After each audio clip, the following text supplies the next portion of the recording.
Phone पीछे आराम से कर लो यार। जब से ये जम्मू कश्मीर की एक आपदा हम पे आ पड़ी है और खासकर जम्मू सूबे के अंदर एक बहुत बड़ा नुकसान हुआ है। और आज हमारे लोगों में चाहे गांव देखें चाहे शहर देखें, हर जगह नुकसान हुआ है। और ये नुकसान इतना भारी है, अगर गाँव में देखें तो लोगों की फसलें खत्म हो गई, लोगों के माल मवेशी खत्म हो गए, लोगों के घर खत्म हो गए। बड़ी तिनका जोड़ के इन गाँवों में लोगों ने अपने मकान बनाए थे। अगर शहर में देखें, जो डाउन टाउन एरिया है आपका, इलाकों के अंदर वो गरीब लोग जिन्होंने 2-2 मरले के अंदर अपना मकान बनाया था, आज उनका मकान तबाह हो गया। आज गाँव और शहरों की हालत ये है कि लोगों को पीने का पानी नहीं, खाने को रोटी नहीं, पहनने को कपड़ा नहीं और ना दवाई खा सकते हैं क्योंकि पैसा ही उनके पास नहीं बचा। हर चीज़ इस तूफान से बह गई है और ये बड़ी बदकिस्मती है। जैसे हमारे कई बुजुर्ग कहते हैं कि 100 साल बाद ये इतना बड़ा तूफान, आंधी और तूफान जम्मू कश्मीर में आया और ख़ासकर जम्मू में आया। तो इसलिए जो नुकसान हुआ है इसकी भरपाई की ज़रूरत है। और ऑनरेबल चीफ मिनिस्टर जनाब उमर अब्दुल्ला साहब भी अपना टूर करके गए हैं जम्मू में, और वो क्योंकि चीफ मिनिस्टर हर जगह नहीं पहुंच सकते, उसके बाद उन्होंने मेरी ड्यूटी लगाई। आज मैं कल मैं तवी ब्रिज के चौथे ब्रिज के ऊपर था, फिर बाकी सड़कों पे मैं नारायणा में उन लोगों को भी देखने गया जो माता वैष्णो देवी के चरणों में मारे गए। तो इसलिए ये जो हालात हैं, आज जम्मू कश्मीर में बहुत बड़ा नुकसान हुआ है। अगर मैं पीडब्ल्यूडी की खाली डिपार्टमेंट की ही बात करूं तो आज हमारे बहुत सारे पीएमजेएस की सड़कें हमारी ख़त्म हो गई हैं, हमारी पीडब्ल्यूडी की रोडें ख़त्म हो गई हैं, हमारे ब्रिजेस ख़त्म हो गए, हमारे कलवर्ट, हमारे काजवेज ख़त्म हो गए। अगर मैं एज ए इंडस्ट्री मिनिस्टर बात करूं तो हमारी काफ़ी सारी इंडस्ट्रियों में जो इंडस्ट्री स्टेट्स हैं उनमें पानी घुस गया है, काफ़ी नुकसान हुआ है। इसलिए कोई आदमी इस तूफान से बचा नहीं, चाहे वो किसान है, चाहे वो मजदूर है, चाहे वो शहर का है, चाहे गाँव का है, हर आदमी को नुकसान हुआ है। लोग फसलें, हमारी खड़ी फसलें ख़त्म हो गई हैं। वो गरीब जो फसलों पे ऊपर 6 महीने अपना निकालता था वो फसल ही खत्म हो गई है। लिहाजा ये पानी तो लिहाजा ये जो बारिश हुई, जो सब कुछ हुआ, नुकसान हुआ, तो इसलिए आज मैं जम्मू अपनी हिंदुस्तान की सरकार और हिंदुस्तान के होम मिनिस्टर साहब से और हिंदुस्तान के प्राइम मिनिस्टर साहब से ये रिक्वेस्ट करूंगा कि 2014 में कश्मीर में जब फ्लड आया था उस समय भी हिंदुस्तान के अंदर मोदी सरकार थी और जम्मू कश्मीर के अंदर पीडीपी और बीजेपी की सरकार थी। उस समय दिल्ली की सरकार ने 80,000 करोड़ रुपए का पैकेज पीडीपी और बीजेपी के लोगों को दिया था, सरकार को दिया था। वो जो कश्मीर में उसमें तूफान आया था, जो सैलाब आया था, अब वो जो पैसा था जो दिल्ली की सरकार ने दिया, उस समय की सरकार ने कहाँ बांटा, कहाँ नहीं बांटा, वो लोगों को पैसा मिला नहीं। आज भी आप कश्मीर में जाएं तो पैसा नहीं मिला। लेकिन जहाँ तक उमर अब्दुल्ला सरकार का है, हम मोदी साहब से यही अपील करेंगे कि उस समय कश्मीर में जब सैलाब आया था तो आपने 80,000 करोड़ का आपने वहाँ पैसा दिया था। और आज हम उम्मीद करते हैं कि जम्मू में उससे भी ज़्यादा नुकसान हुआ है, क्योंकि जम्मू पहाड़ी नाले आते हैं, वहाँ जेलम है, पहाड़ी नाला नहीं, यहाँ पहाड़ी नाले आते हैं और पहाड़ी नाले के आगे जो चीज़ आई वो सारी चीज़ें बह के चली गई हैं। इसलिए यहाँ 80,000 करोड़ से भी ज़्यादा बड़े पैकेज की ज़रूरत है और वो पैकेज इस तरीके का हो कि वो लोगों के सीधा यहाँ से मुआवजे बने और सीधा उनके खाते में आए, ताकि उसमें कोई चोर बाजारी ना हो सके। और इसलिए आज मैं प्राइम मिनिस्टर साहब से, आप लोगों के चैनल के माध्यम से अपील करता हूं कि क्योंकि जम्मू कश्मीर को हमेशा आज़ादी के बाद आज तक दिल्ली की सरकारों ने ही मदद की है, पैसा दिया है, फंडिंग किया है, तब जाके जम्मू कश्मीर इतना यहाँ के खड़ा हुआ था। तो इसलिए उम्मीद करेंगे कि जो पैसा 2014 में 15 में मोदी सरकार ने कश्मीर के लिए दिया था, उससे दुगना पैसा जो है मुआवजे के रूप में जम्मू के सूबे के लोगों को देंगे। और जम्मू के जो भी बीजेपी के एमएलए हैं, मैं उनसे भी कहूँगा, आप खाली फोटो मत खिंचवाइए लोगों के घरों में, आप सारे दिल्ली इकट्ठे होके जाइए और वहाँ जाके बात रखिए प्राइम मिनिस्टर साहब से, होम मिनिस्टर साहब से, उनसे अपील करिए कि आज जो पहले जो 2014-15 में जो आपने मुआवजा 80,000 करोड़ का दिया था, उसके दुगना मुआवजा जम्मू सूबे के दीजिए, क्योंकि जम्मू के अंदर आज जम्मू के लोगों ने बहुत भारी विश्वास करके बीजेपी के एमएलओ पे अपना विश्वास जताया हुआ है, इसलिए उनकी जिम्मेदारी पड़ती है। हाँ, जहाँ तक उमर अब्दुल्ला सरकार की बात है, उमर साहब पूरा खाका तैयार कर रहे हैं, पूरे मुआवजे की ऑफिसरों की ड्यूटी लगी है, हर सेक्टर की, चाहे वो फार्मर्स की है, या बिजनेसमैन की है, या छोटे बड़े गरीब लोगों का सारे मुआवजों का डिटेल मांग रहे हैं, वो हम अपनी सरकार की तरफ से भेजेंगे। लेकिन बीजेपी के जो एमएलए हैं उनकी बहुत बड़ी जिम्मेदारी है। एलओपी डिप्टी साहब ये बात हुई, ये बात है कल की, ये बात है कल की कि मुआवजा मिलेगा नहीं मिलेगा, सरकार क्या कर रही है, दिल्ली क्या देगा, लेकिन कारण कहाँ है?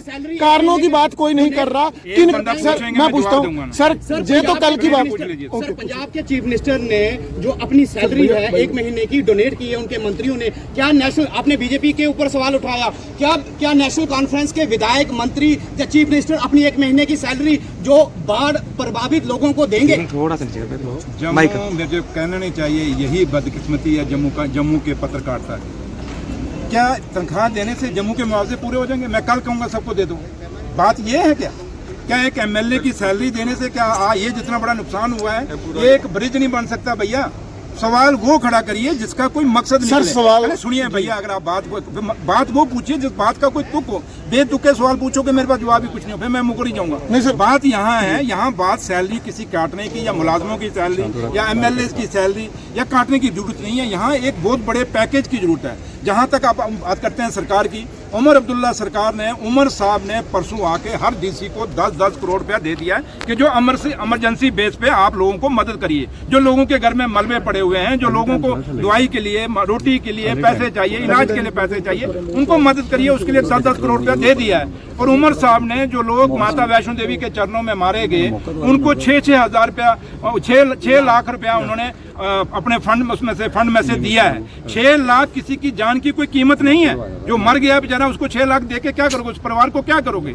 यहाँ करोड़ों रुपए भी कीमत नहीं, अरबों रुपए भी एक जान की कीमत नहीं। लेकिन फिर भी उमर अब्दुल्ला सरकार का जितना फर्ज बन रहा है हम निभा रहे हैं। अगर डिप्टी चीफ मिनिस्टर यहाँ पे आया है, मैं फोटो खिंचाने नहीं आया मेरे भाई, मैं एक्शन लेने आया हूँ। और मैं आपके सामने डिटेल में नीचे क्यों उतरा हूँ, मैं नीचे जाके देखना चाहता हूँ जमीन में फॉल्ट कहाँ पे हुआ। जैसे जो सवाल आप जी, मैं वही सवाल फॉल्ट कहाँ पे? डिप्टी साहब मेरा सवाल था पहले भी, अतिक्रमण भी इसके पीछे एक वजह है सर, क्या देखते हैं? डिप्टी साहब, अंधाधुंध पेड़ों की कटाई और अतिक्रमण एक वजह सर, इलीगल माइनिंग का। सर मेरा सवाल है सर मेरा सवाल यार पूछना सर, मेरा सवाल है पैकेज मिलेगा, लोकेशन होगी, बजट मिलेगा नहीं मिलेगा वो कल की बात है। सवाल है कि कारण कौन शिनाख्त करेगा? पुल कैसे टूटा? महज 10 साल हुए और आज रातों रात क्रेट पड़ रहे हैं, युद्ध स्तर पर काम हो गया, आज से पहले क्यों नहीं हुआ? बाद भी देख के आया हूं। जी बिल्कुल, मैंने एक बात कही है और ये बात मत सोचिए मैं यहाँ के, क्योंकि मैं डिप्टी चीफ मिनिस्टर तो हूँ जम्मू कश्मीर, बट मैं इंचार्ज मिनिस्टर पीडब्ल्यूडी हूँ। बिल्कुल, मैं नीचे उतरा हूँ, कारण जानने के लिए उतरा हूँ। और मैं ये समझ सकता हूँ कि आज नेशनल हाईवे अथॉरिटी का अपनी पहचान भी खतरे में पड़ी हुई है। नेशनल हाईवे अथॉरिटी को अगर अपनी पहचान बचानी है तो उनको ये जवाब देना होगा कि ये दूसरी बार हुआ। पहले पीछे कठुआ में पुल बैठ गया था, आज फिर एक पुल बैठा है। बैठा क्या, बह ही गया, आप समझे। ये तो आप समझे इसको बैठ गया, समझो खत्म हो गया। इसलिए वहाँ एम्स में भी यही हुआ। मैंने एक एग्जाम्पल दी कि तवी ब्रिज जो है, आप कहीं तो आप तो बाद में पैदा हो, जो मेरी उम्र के लोग हैं, हमसे भी पहले, मेरी 57 साल ईयर है, उम्र है, 1976-77 में तवी ब्रिज बना है। उतना कितना फ्लड आया, उसके बावजूद तवी ब्रिज जो है नहीं हिला। इसका मतलब वो क्वालिटी थी, उसका स्ट्रक्चर अच्छा था, उसका डिजाइन ठीक था। आज कहीं ना कहीं एक कारण नहीं, मुझे लगता है कि नेशनल हाईवे अथॉरिटी को अपने स्ट्रक्चर, जो इंजीनियर हैं, अपने डिजाइन जो लोग करते हैं, जो आर्किटेक्ट हैं इनके, उनको भी बुला के उनके चेक करने होंगे। और मुझे लगता है कि इन दरियाओं को देख के, इनके इतिहास को देख के, इनको कितना पानी आता है उसके मुताबिक नक्शे नहीं बनाए गए। ये दिल्ली में बैठ के नक्शे बनाए गए हैं, जिसके कारण आज ये पुल बह रहे हैं। ये 10 सालों के अंदर, 12 सालों के अंदर बह रहे हैं। ये कौन सी क्वालिटी है? और क्वालिटी का भी शक है। और मैंने सांबा में भी कहा, मैंने कहा अब हमें शक पड़ गया नेशनल हाईवे अथॉरिटी के कामों के ऊपर। अब खाली हम ब्रिजेस को चेक नहीं कराएंगे, हम इनके फ्लाईओवर को भी चेक कराएंगे। ये ना हो कि फ्लाईओवर हमारे लोगों के सिरों पे आके गिरे। ये क्वालिटी, हम ऐसी क्वालिटी नहीं चलने देंगे। और जम्मू कश्मीर की सरकार ऐसी कोई डेवलपमेंट नहीं चाहेगी जो हमारे लोगों का कत्ल करे या कल हमारे आबू हवा को कत्ल करे। ये क्लाउड ब्रस्ट क्यों हो रहे हैं? ये चीजें वही हैं जो हम आज लोग, अब जैसे आपने पूछा क्या रीजन है, एक तो दरियाओं के किनारे जो हम इलीगल इंक्रोचमेंट कर रहे हैं, हमें भी सोचना पड़ेगा और आपको भी लोगों को जागरूक करना पड़ेगा कि हमें इंक्रोच नहीं करना। दूसरा, हमें जंगल बचाने होंगे, पेड़ पौधे बचाने होंगे। हम साथ होकर इलीगल माइनिंग कराते हैं। इस माइनिंग को बचाने के लिए आप लोगों को कदम उठाने होंगे। अगर पुलिस नहीं पकड़ती, आप लोग क्या रास्ता नहीं बंद कर सकते? हम लोग, कुछ लोग खुद क्या करते हैं, अगर मुझे माइनिंग नहीं मिलती, हम दूसरे की कंप्लेंट डालते हैं। ये सिस्टम बंद करना होगा ईमानदारी से। जब से मैं आया हूँ मैं माइनिंग के पीछे कितना रहा, लेकिन मैं अकेला क्या कर सकता हूँ? जब तक पुलिस इसमें साथ नहीं देगी, जब तक यहाँ पे जीसी साथ नहीं देंगे, तब तक अकेला माइनिंग डिपार्टमेंट क्या कर सकता है, ये आप भी समझ सकते हैं। तो आपको सर रोक कौन रहा है? सुनो ना भैया, रुक ना यार, काले क्यों पड़ गया, रोक क्या पड़ रहा है? तो इसलिए आज जम्मू कश्मीर में दो सरकारें चल रही हैं, एक है एलजी सरकार, एक है उमर अब्दुल्ला सरकार। उमर अब्दुल्ला सरकार को लोगों ने चुन के भेजा है। उमर अब्दुल्ला सरकार अपना फर्ज निभा रही है और डिप्टी चीफ मिनिस्टर आपके बीच में खड़ा और आपके सवालों का जवाब दे रहा है। एलजी साहब को किसने रोका इस पुल पे आने के लिए? एलजी साहब को किसने रोका पिछले पुल पे जाने के लिए? एलजी साहब को किसने रोका? पूरा जम्मू खत्म हो गया, पूरा जम्मू बह गया, पूरा जम्मू के मकानों पे मकान खत्म हो गए। आज जम्मू ट्रैफिक ही नहीं है, लोग घरों से नहीं निकल रहे, परेशान है। तो एलजी साहब क्यों नहीं जाते? और एलजी साहब जब ये पूरा हादसा हो रहा था, एलजी साहब पता नहीं यूपी में बैठे थे कि बिहार में बैठे थे। एलजी साहब को जवाब देना होगा।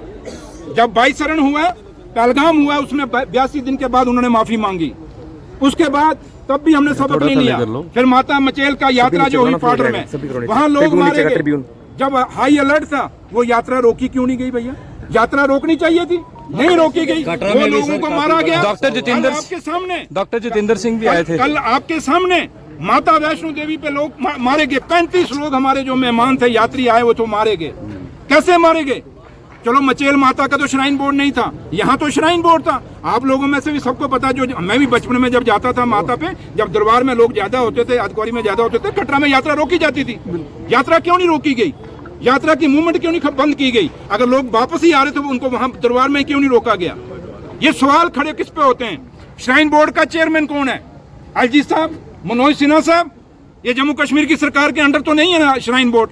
अगर श्राइन बोर्ड एलजी साहब आपके अंडर है, आपने क्यों नहीं रोकी? अगर आप यूपी बिहार में बैठे थे तो आपने आके कम से कम अपने चीफ एग्जीक्यूटिव को फोन कर देना था, जो माता श्राइन बोर्ड का है, उससे रुकवाएं, क्यों नहीं रोकेगी? एक बहुत बड़ा सवाल है। इसके अंदर ऑनरेबल प्राइम मिनिस्टर साहब और होम मिनिस्टर साहब को इंटरफेयर करना पड़ेगा। ये थोड़ा कि 22 शरण हो जाएगा, एलजी साहब माफी मांग लेंगे, आपका माता मचेल की यात्रा होगी तो माफी मांग लेंगे, यहाँ पे वैष्णो देवी हो जाएगी तो अफसोस करके माफी मांग लें। एलजी साहब कितनी माफियां मांगोगे? जनाब जम्मू कश्मीर को एक ही सरकार चाहिए, यहाँ दो सरकारें नहीं चाहिए। यहाँ वही सरकार चाहिए जो लोगों ने चुन के भेजी है, और वो उमर अब्दुल्ला सरकार। जनाब क्या देखते हैं? तब हमारी अकाउंटेबिलिटी फिक्स होती है। इसलिए मैं आप लोगों से अपील करूंगा कि हमें वो सवाल पूछने चाहिए जिससे लोगों का बेहतरी हो। हमें टीका टाकी नहीं। मैं राहत कब तक मिलेगी? मैं वही कह रहा हूँ, मैं टीका टाकी करेंगे तो मैं भी कर सकता हूँ, लेकिन मैं हर वो बात कह रहा हूँ जिससे मेरे लोगों को फायदा होगा। और बायता तभी होगा कि जब अब जहां तक फिलहाल हमारा सरकार का पहला काम था रेस्क्यू करना, रेस्क्यू हमने किया। और मैं इसके लिए आप मीडिया के लोगों को बड़ा धन्यवाद करता हूं। लोग कहते हैं एडमिनिस्ट्रेशन ने निकाले, नहीं, ये मीडिया के लोगों ने लोगों को चिन्हित किया और फिर उसके बाद एडमिनिस्ट्रेशन पहुंची है। बिल्कुल। और उसके बाद जाके इन्होंने अपने फोटो खिंचवाए हैं। मैं नहीं कहता सारे अफसर ऐसे हैं, कुछ अच्छे अफसर भी हैं जिनकी हम तारीफ करते हैं, जिन्होंने इसमें काम किया है। इसलिए आपका भी बहुत बड़ा रोल है इस रेस्क्यू ऑपरेशन में। पहले था हमारा रेस्क्यू करना था, रेस्क्यू किया। अब रिहेबिलिटेशन की बात है, उसके लिए मैंने कहा 10 करोड़ रुपया सीएम साहब ने दिया सारे डीसीज को, वो करेंगे। अब रही मुआवजे और पैकेज की बात, क्योंकि आपको पता है जम्मू कश्मीर यूटी है, ये स्टेट नहीं है।